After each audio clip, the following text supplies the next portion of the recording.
আজ আমি চিন্তা করতেছি যে আগামীকালকে আমি লাঞ্চে এই মেনুটা খাবো, ডিনারে ওই মেনুটা খাবো এবং ব্রেকফাস্টে আরেকটা কিছু খাবো।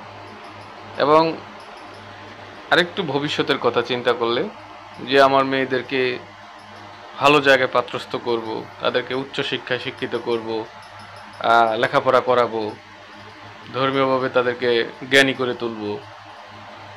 তারপরে আমার যতগুলো সম্পদ রয়েছে সেই সম্পদগুলোকে আরও সম্পদ থেকে কীভাবে আরও আয় করা যায় সেটা চিন্তা করব। যেহেতু আমার রাজনীতি পছন্দ, তো আমার দলটা সামনে হয়তো ক্ষমতায় আসতেছে, সেই হিসেবে আমি কিন্তু এখন আত্মহারা এবং আশায় বুক বেঁধেছি। কিন্তু সব কিছু শেষ করে দিয়ে একটা চিরন্তন সত্যের কথা কিন্তু আমরা ভুলে গেছি। সেটা হচ্ছে হক, প্রত্যেক প্রাণের হক।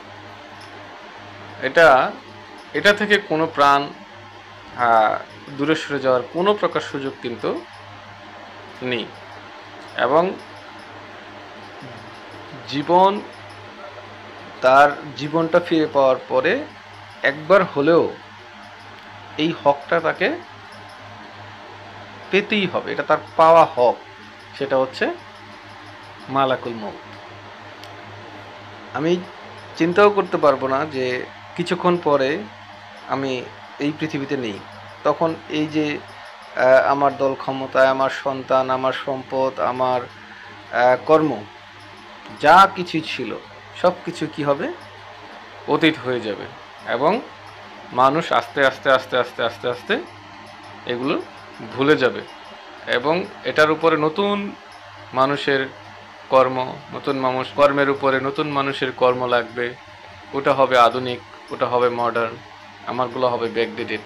এবং একসময় এগুলো কালের গর্ভে হারিয়ে যাবে। সুতরাং সময় থাকতে মৃত্যুকে বেশি বেশি স্মরণ করুন। আল্লাহ যেন আমাদেরকে দীর্ঘ নেক হায়াত দান করেন এবং মৃত্যুর সময় যেন পবিত্র অবস্থার জন্য মৃত্যু দান করেন। আমিন।